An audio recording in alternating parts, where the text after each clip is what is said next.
Hi, my name's Steve Mount. And I'm Cathy Mount, his wife.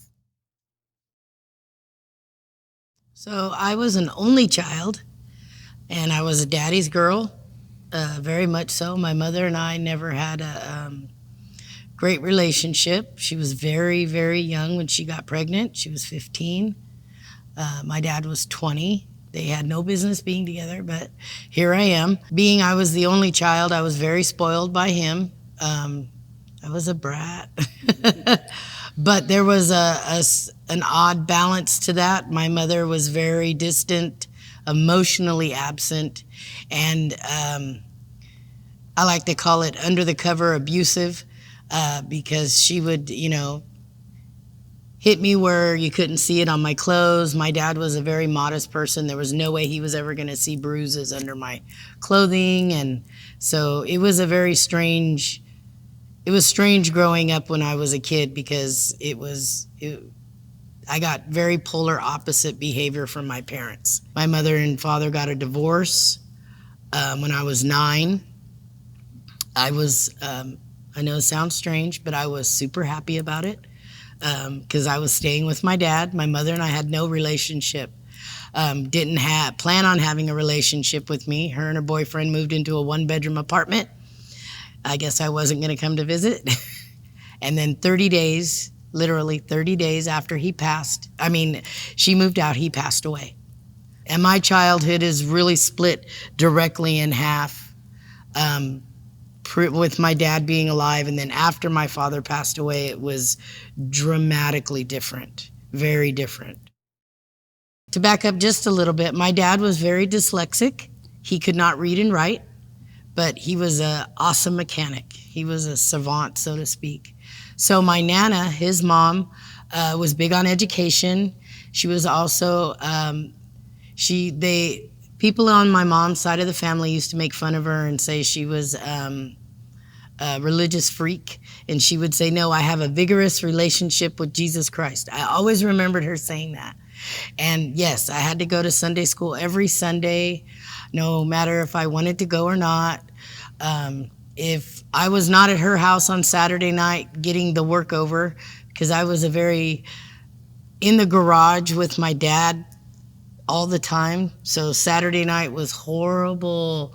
She would have cleaned out from underneath my fingernails and washed my hair, and she didn't like that. And I had 2 dresses in the closet, and I would have to wear one, and I didn't like it. And so, I knew all the stuff because she taught me to read very, very young. I was reading The Lion, the Witch, and the Wardrobe in kindergarten. So I was educated as a small child. So I had lots of the Bible books. I knew who Noah was and Abraham, and I knew all the songs, and Jesus loved the little children, and he was all about love and all of these things. And then on May 30th, 1981, all that changed. I found my father dead in the bathroom in the middle of the afternoon. We were supposed to actually be here in Madera, because he had just finished putting together a super modified racing car, and he did it on trade with other business people here in Madera. So we were supposed to go out to this guy's shop named Ray. He sandblasted diesel trucks, and that's what we were supposed to do, but he didn't show up for work. So I remember knowing even at 9 my life was going to be completely different, but I became so angry at that moment. I cried out, and I told him, why would you do this to me? I get good grades in school. I do what I'm supposed to. I don't make my mom very angry. I don't go around her. I said, this Jesus loves the little kid stuff is garbage. And I definitely was so angry because my life was different after that. I knew it was going to be different. I knew my mom didn't like me. I knew that this was going to be way too hard. And I didn't understand why I was being punished, because that's how it felt. It felt like Jesus was punishing me for doing something wrong. So I turned my back on him.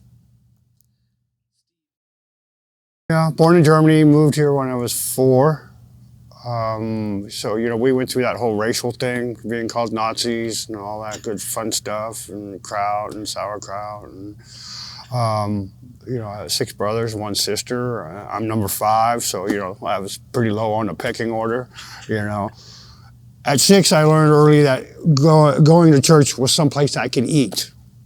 Now with hindsight, what's the verse where it says that Christ says, "Come to me and I'll feed you"?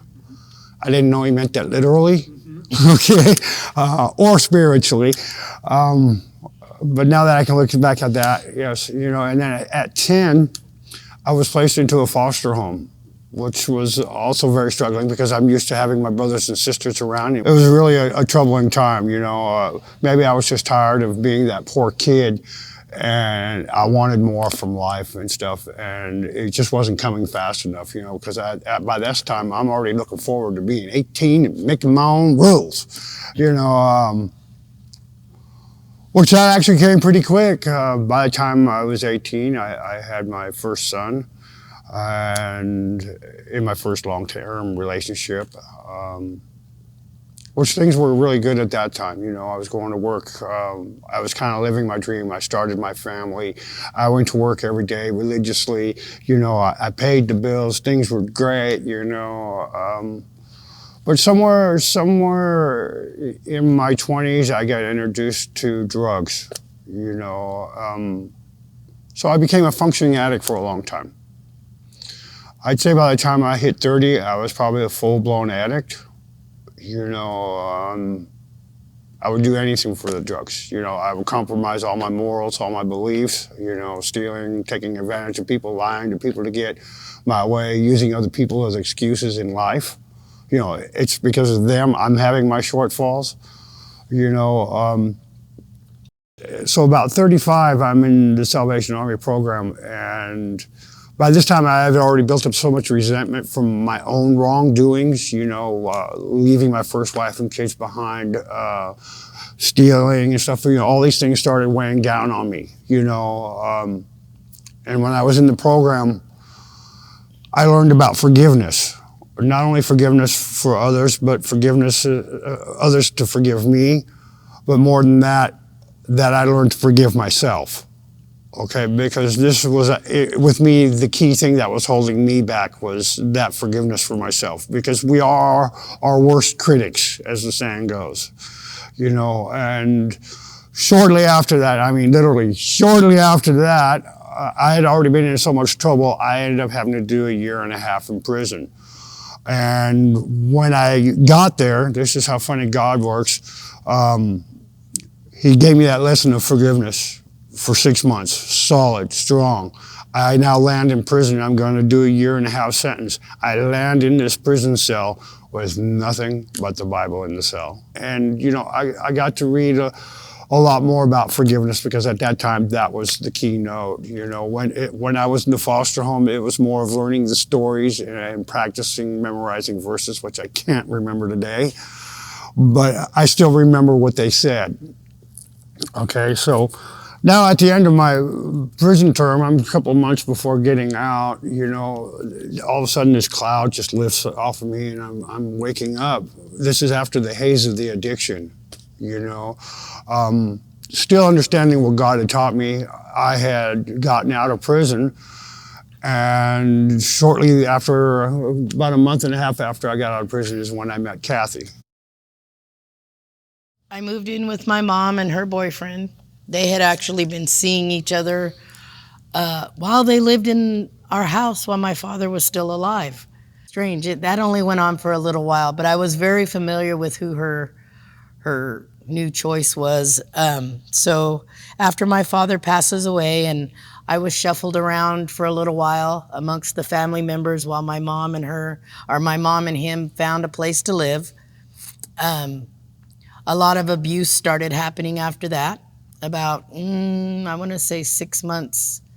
My mom was always physically abusive. She was a hitter and a smacker and talked very bad to me. And Tony became physically and sexually abusive. And this went on for years, about 5 years. So everything kind of came to a point, and oddly enough, we had moved again, and when I was about 15, my aunt wanted to move from one property to another. My mom helped them. There was a big fight, but I ended up being left at her sister's house. And so with nothing, my mom left, picked her kids up. She had 2 more children by then. Well, back up just a little. My mom had the first child she had with her boyfriend. He passed away. He was 4 months old. And I found him in the morning before I went to school. I was in the 6th grade. And oddly enough, I was so hardened and numb by that point. I went to school, did my schoolwork, played with the kids, everything, and nobody had a clue that I had found a dead child that morning before I went to school. And the ugliness of the abuse was altering my personality to as such. I was so not a nice person already, and I was only 12. I had just turned 12. That I did not alert my mom that the child was passed away. And I should have. I should have woke her up and said, "Mom, there's something wrong with the baby." But I didn't. I kissed him on his head and told him he was lucky because he didn't have to be there with them. And I left. I got on my bike. I rode to school. And it was honestly, in full transparency, it was because it was kind of a payback because of how she did my dad and the way she had been treating me and what she had been allowing me to go through with her boyfriend. And I just wanted her to hurt. So I let it happen. Not long after the baby passed away, her and I were in an argument, and she blamed me for the baby dying and told me it was all my fault because I had kept the baby up playing for too long, and that was why he died of sudden infant death. And she blamed me a lot over and over for that. So I had a fear of children. Anybody's children, I'm like, please stay away. I don't want nothing to happen because it'll be my fault. So the rest of I spent from the time I was 15 until I was only at my aunt's house for about a year, and I ran away and met this guy that paid 2 cents of attention to me. I ended up having a child with him. I have a 30-year-old son, and that didn't go well. But because I was so afraid of children, I actually left that child for his own safety with his grandmother, and I moved out of state. My grandfather died, and I moved out of state, and I left my son with them because I didn't want to unjustly hurt the child. I had so much rage and anger by then. I was 18. I knew I had the potential for hurting him, and I didn't want to do that. So to move forward, I ended up coming back home. My mother passed away. I came home. My aunt kind of, in the very most loving way, smacked me in the head and said, "Go get your son and bring him home and get back home where you belong, and we will help you do this." So I did. I went and got my son and went back to the property. But during this entire time, I'm an addict also. I used anything and everything to keep the pain down, to keep me from letting the rage monster out because he was always in there. And then one day, when I was 29, I met Steve. My niece, Danielle, she was doing dating websites on the internet. And she said, and my nickname with my family is Hubba. She said, Hubba, come on, I'll sign you up on here. It's really cool. This is where I met so-and-so, and this is where I met so-and-so. I said, Danielle, I'm not doing that.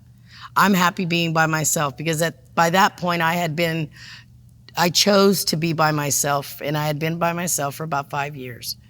I was a single parent. I was good. I didn't want to get involved with anybody. I could do my own thing and not worry about, having to hide things, because I did have to hide a little bit from my family, because they didn't know to the degree of how messed up I was. But she's all, no, I'm going to sign you up, Hubba, watch. And she does all this stuff, and it was called dreammates.com. And I went, whatever. And so she gets it all hooked up on there, and a couple days later, maybe a week later, she's all, come here, I'll show you how to get on there. And she does all my info, and she goes, now you just go like this and you read them. And I'm all, you read what? She goes, they're profiles. You get to pick somebody. And I'm like, dating in the modern age. I said, I don't want to do this. And I'm going down. She goes, no, just keep reading. And I came across one that said, just me. And it was him, but that was a little bit of a falsehood. It was him, his 3-year-old son, his mom, I'm like, and 2 other children that are half grown. Yes, it was. But in turn, meeting that way was actually a pretty good thing, because we didn't just run into a date. We had what? No, we talked for like a month or 2 just on the computer. Just talking to each other. Just trying to get each other. You want to tell them about our first encounter? Oh, yeah, that was funny. So my sister, who passed away this January, was uber protective. So I'm getting ready for this date that we arranged. We're going to meet at the pizza factory up on my turf. Yes. And Sherry made sure of that. And she's like, I want the vehicle color. I want you to text me with a license plate number and this and that. And I'm like, dude, I don't even think I'm going to make it to the date. And I was like sick to my stomach. I had never went on what you would call a stranger date. Anybody who I had ever went out with, I knew them prior. I had, partied with them or whatever.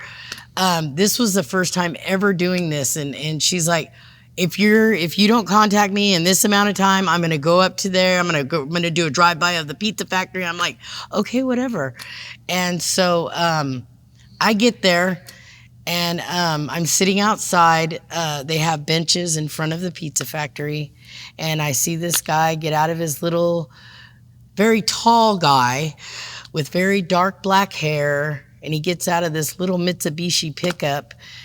And I remember seeing him walk across the parking lot, and I went, because I have no self-esteem.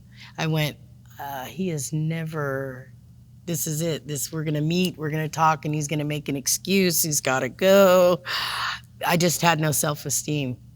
And then we bought one soda. It was like so 1955. We bought a soda and shared it and talked for about 2.5 hours in there. Yeah. And then I scared him away. I told him, I said, would you like to come over to my house? And he goes, I have to go. I have my son in Madeira. I went, there it is. I killed it. Yes, I did have my son that I needed to go take care of. It was not a lie. No. But to me, it was a very cool first date. And I really didn't want to go any further than that, because right before I went to prison, I had been in a very bad relationship, which got me my son that me and Cathy ended up raising, Matthew, wonderful boy.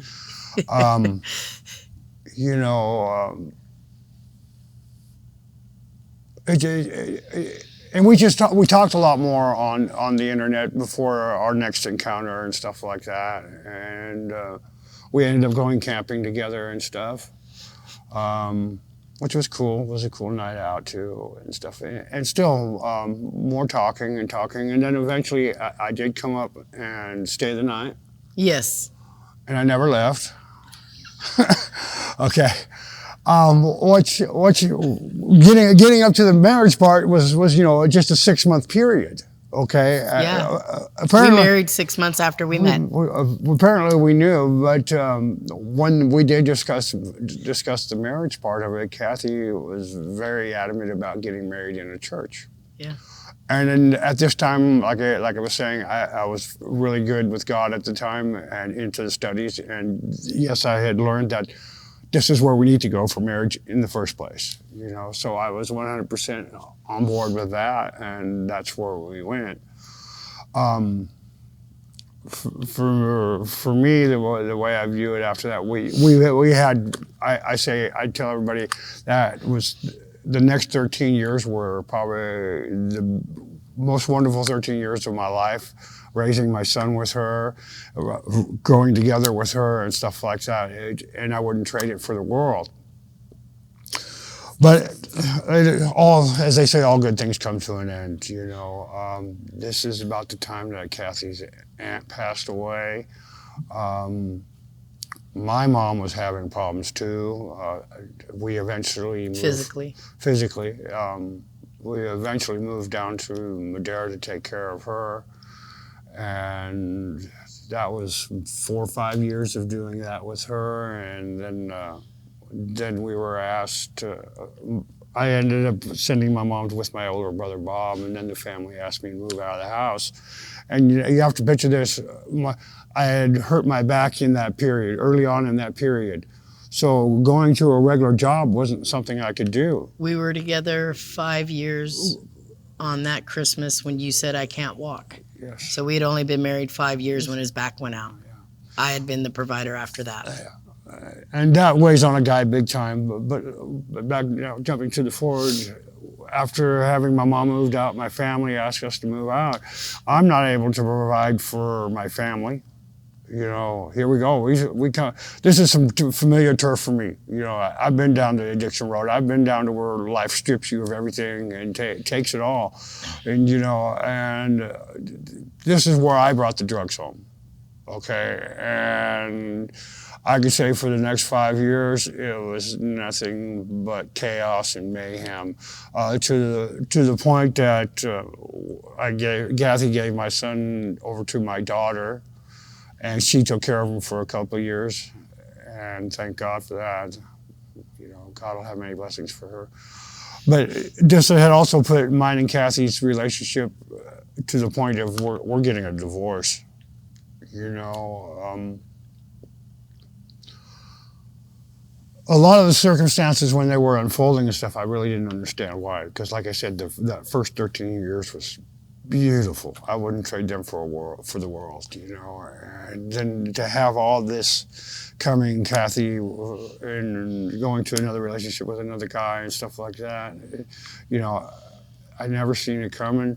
It really put me out there in left field for months. For months, I was just walking around town. I already lost the car and everything by this time, you know. So I was literally just walking around town in a haze. Got into some trouble, so I find myself in the county jail, praying to God to give me some understanding. Excuse me a second. To give me some understanding of why this is happening. And it happens quickly. I was reading my Bible right after the prayer because somewhere along the line I learned to pray for answers before reading the Bible. Okay, and he swiftly sends me to the story of the woman that was stoned to death for all her transgressions and stuff. No, she wasn't stoned, but she was brought in front of everyone. Thank you. Yes. The woman caught in adultery. And thank you.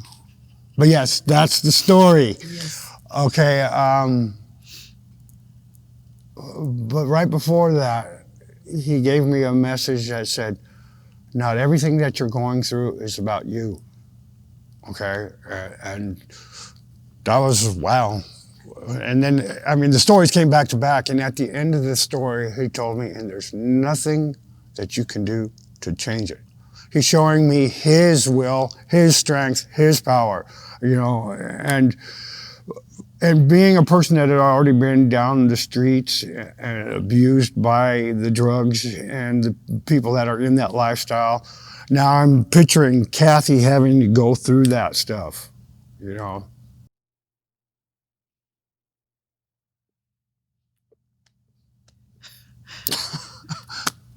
Okay.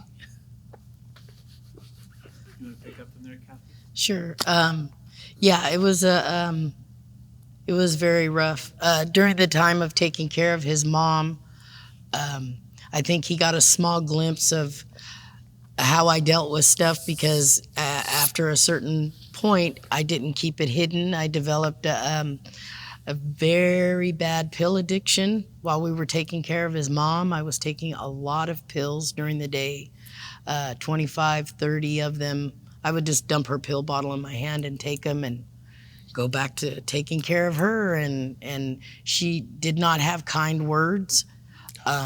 When she made my son cry, that really put a nail in it, so to speak, and I got worse. And it got to a certain point where Steve called my sister and said, look, something has to give.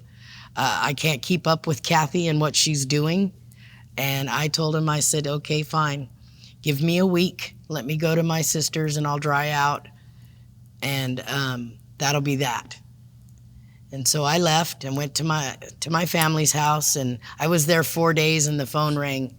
Steve goes, I can't take care of Mom. I can't put her in and out of the bed. She was a very heavy woman and we had to assist getting her in and out of the bed. And he couldn't physically keep up with that. I will say in 4 days, I went from taking 180 pills in 2 weeks to nothing. And I have never picked them up again. Amen. Yes. And I went home and I started taking care of his mom again. So then, yeah, fast forward to us getting kicked out of the house. And Steve got his feelings hurt a lot during this time. This whole time he kept saying, my brother Bob would never kick us out. He would never do this. And he did. And I knew it was coming. He goes, why aren't you surprised? I said, I'm only going to say this once. I told you this was going to happen. And yes, he went and he got some drugs. He brought him back. And so at this point, when he did that, I knew it was going to be bad. But at the same time, something kind of went snafu inside of me. Because way back when I met that guy who was walking through the parking lot and the guy I talked with and fell in love with, I had put this very unreasonable expectation upon him, and he had no idea it was even there. I remember saying to myself, he could fix this. He's so meek and quiet and gentle, and he could do it. He could fix this. And then when he brought the drugs in, that went poof. And it was basically like open season for whatever. The monster that I had kept in the cage, the rage monster, that lock got blown out of the water. Things went terribly, terribly bad all around. Yes. Yeah, and eventually we were, yes, I had to give Matthew away. Steve and I were fighting so much that he would leave, and not just because of the fighting, but for his safety. I was completely out of control. And yes, I sent our son to his sister's house. I think I have been given the opportunity to thank Kayla for that since then. Yes. And they're great kids. They're all, you guys were just having a bad patch. I'm like, thank you. Yeah, and so, but it just went from bad to worse. And and for me, it was like almost being pushed around. I used to think of, I mean, I'm a tough person, physically even. I thought I was smart, but I was surrounded by these people. They were all Steve's friends. These were all people he grew up with. They were all his associates. I had no one here. And it was like every time we fought, he'd leave and there'd be a knock at the door. And it would be one of his male friends. They're like, oh, is everything okay? I got some stuff. And I'm like, this is where I'm at. And so this went on for Years? too long. Too Yes. long, yes. Yes, way too long. then I guess at 43 was the first time. I guess I thought it would be all right to get arrested. I started getting arrested. My criminal record didn't come into play until my 40s. And I went out, I started it off with a bang. I tried to hit Steve with a car, and the neighbors called the cops. There was a protection order. I go to jail. I get out. What did I do? I broke the protection order, went right back to jail. It was horrible. It was absolutely horrible. And yes, during that time, Steve said, that's it. And he went and filed for divorce, which every little time we tried to work it out, that was like something that weighed on me. Any minute he's just going to go finish filing the papers or whatever. But yeah, it was really, really bad. So I can say when we come to the end of this addiction thing, I had also gotten some trouble, so I found myself back in county jail as well. And on probation. Violated a couple of times, and now I'm looking at going up to prison for another year. And remind you that this is right after God had given me the information of what was going on. Okay.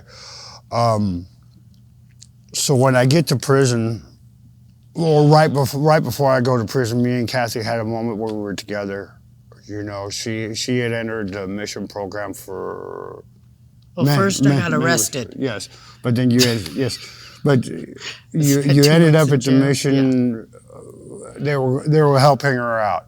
Okay, which for me was good, because now I know Cathy's being taken care of. Okay, now I know I can go, because I already knew I was going to prison by my violations. So now I knew she was going to be okay while I was gone. Okay.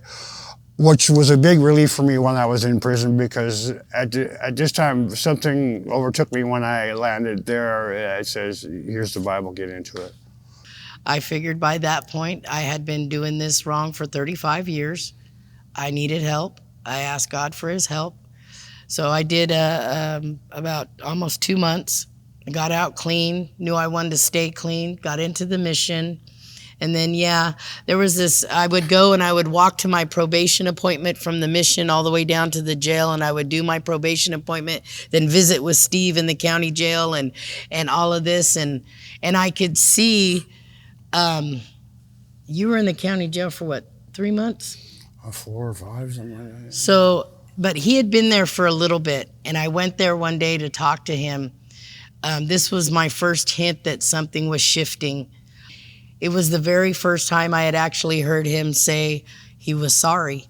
He said that he was so sorry for his part in my reactions, because, I didn't always go out and pursue violence. I was antagonized a lot of times. So, but to hear him apologize, I took that home, I took that back to the mission and was like, huh. And then I went one day to see him, and he was gone. But that, I'd say it was probably a beginning point of our relationship recovering. Yes, healing. Yes. And then we have this period of time where we don't get to speak to each other at all. No voice, no hearing him. And we had been together almost 15 years at that point, a little over 14 years. So to go from every day to almost 8 months without hearing his voice, and only doing this through letters. And I could see we would write each other, and these letters were changing, and the way we were talking, and all of this. And then, he, when I finally I had worked a little bit through Placement Pros and had enough money to put money on the phone account, and I got to hear his voice, and we could start talking. And I had to let him know, where I stood. I needed certain things in my life when he got out, because I really wanted our marriage to work, but at the same time, I did not want to ever be lost again. And that's when, I told him, I said, I need 3 things, and that is my faith, my sobriety, and my mental health.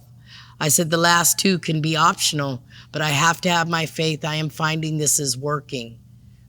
I said, so we can either do this together or we can not do it together. And when he said, I'm so glad to hear that because this is what I'm doing in the prison and this and that. And yeah, the countdown started finally because I knew we were getting on the same page.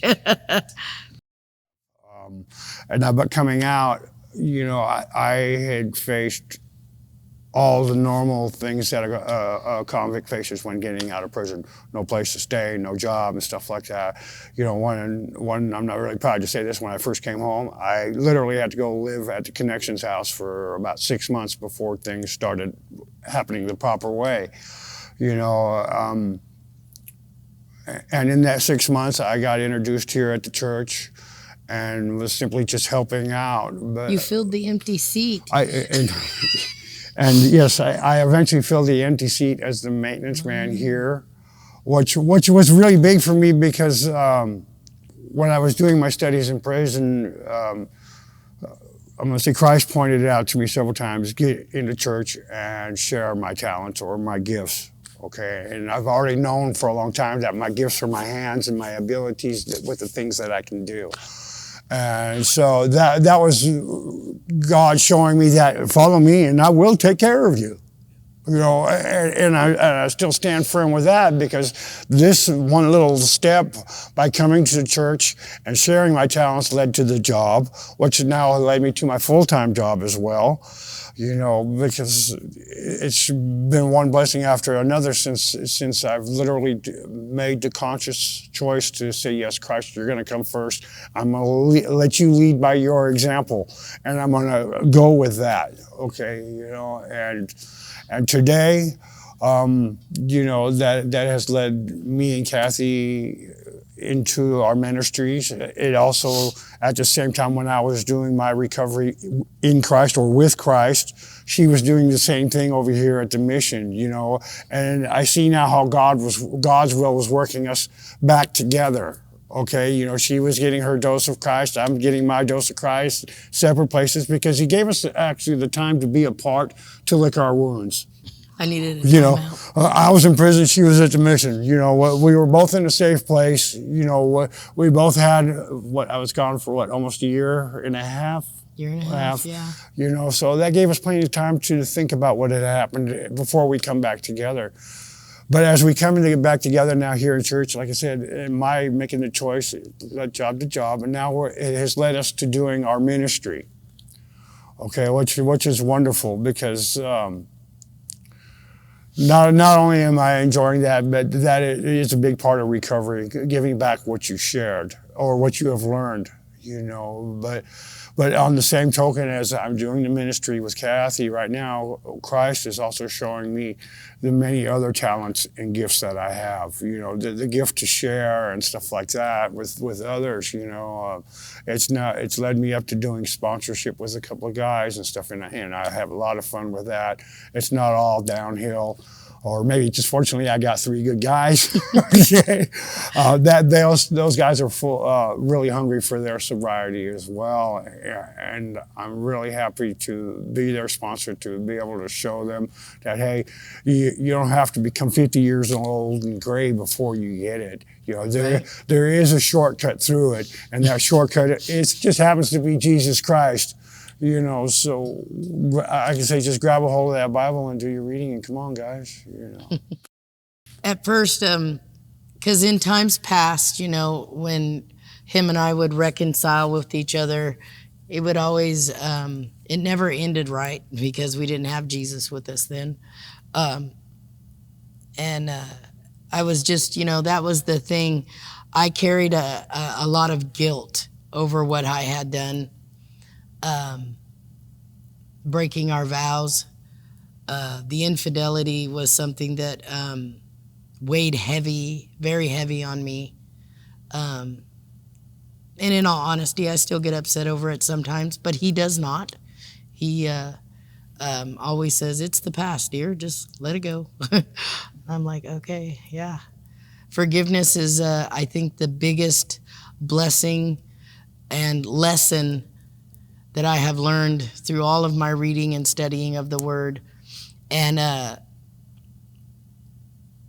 being obedient, because eventually it does come. And yeah, Celebrate Recovery. Actually, Celebrate Recovery led me to the church, which is a little different.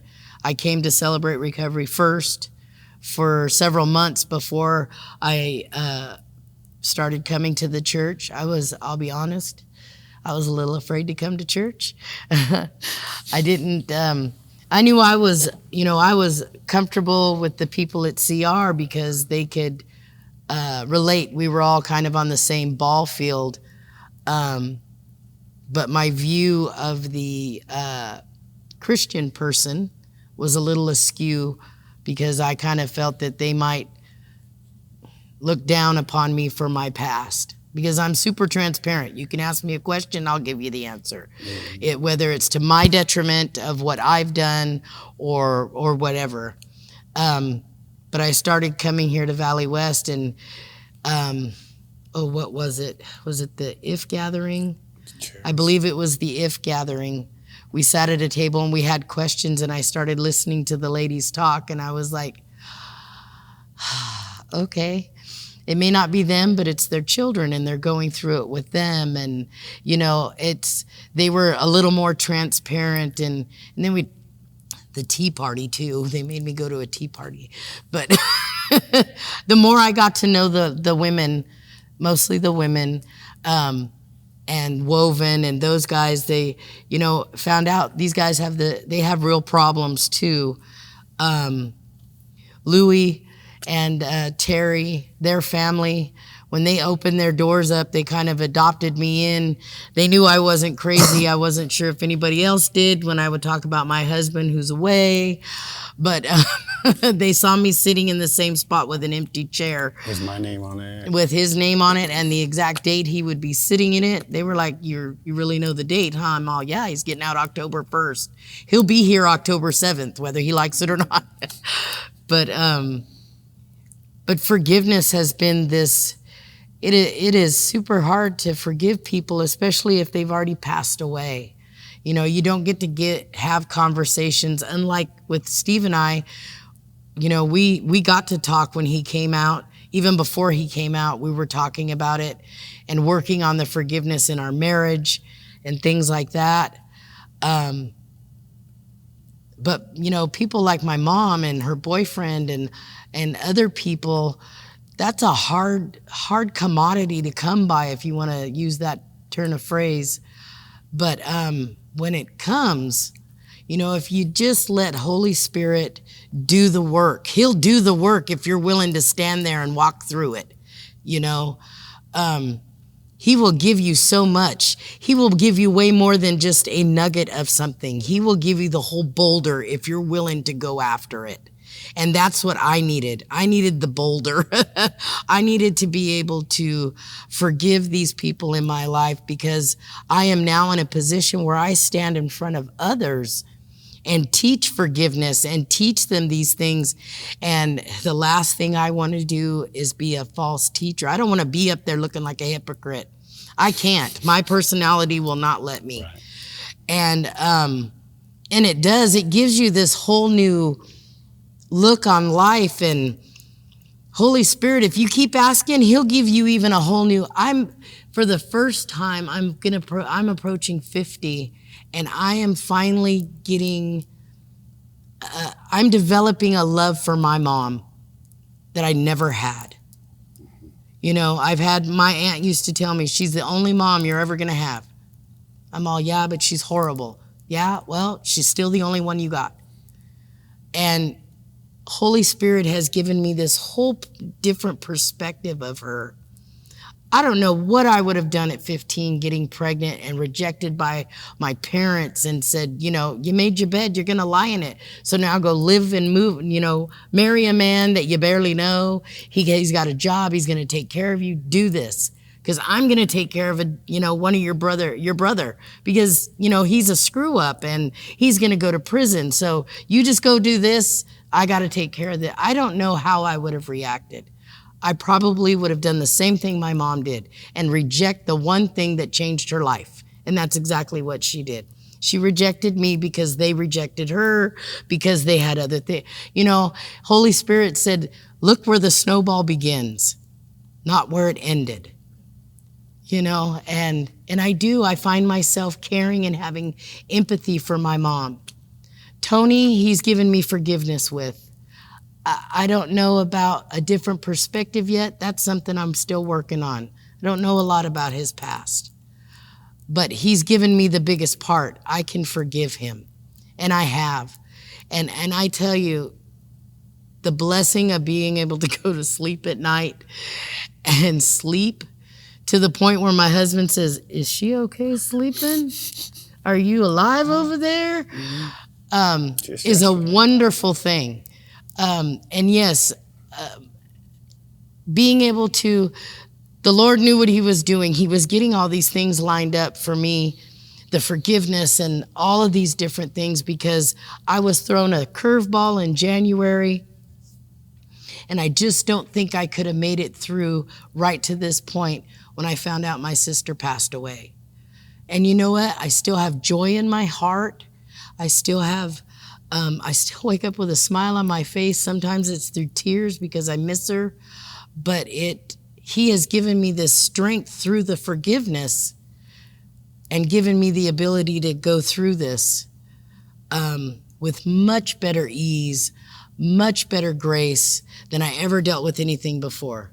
I would have already been in jail or somewhere if I didn't have him with me and utilizing the Holy Spirit, that gift that he's given me. When I first started going to Celebrate Recovery, this was the part that appealed to me first, was that we really are a genuine family. And we can really say we do the whole gamut now. We break bread, we fellowship, we cry together, we hold each other, we grow together. We are all on the same level playing field. If I cannot relate or understand what you're going through, I bet you I know someone who does, and I will point you in that direction. Male or female, we cover a wide gamut of hurts, habits, and hang-ups, which is our theme at Celebrate Recovery. But more importantly, what we are really embracing is the healing power of Jesus Christ in our lives and admitting things that we could never do before. I let them all off the hook at the very beginning of the meeting. I tell everybody, guess what? You can't do it. You can't do it on your own. I'm just letting everybody off the hook now.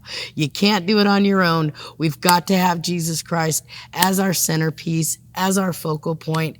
And after that, you know, we're going to go through the steps together. We're going to love on each other. We're going to exchange phone numbers. You're going to call someone when you're struggling. These are the things that you'll experience when you come to Celebrate Recovery. Okay, Cathy pretty much had it all right there. Well, we had gotten together with the higher-ups at Celebrate Recovery, and we've kind of slowed the presentation down a little bit. We are doing one topic a month, which is allowing people to get more into what we are doing. When me and Cathy first started this, it was underneath the premise of taking action in your recovery. It's time to do it. Okay. Get off the couch. Stop waiting. Yes. So we slowed it down so that people could have more time to focus on each particular topic. Yeah, we go deeper. Which in turn gives us a chance. It has made our small groups flourish. You know, there isn't one person that doesn't get heard. So if you need to be heard, please come. You know, because I know for me, talking it out was very big. Okay, and a lot of times I went to meetings and I was just overlooked because there was so many people. We don't really have that problem right now, thank God. I mean, he's kept it simple for us to allow me and Cathy to grow in this ministry as we make the ministry grow. You know, Thank you.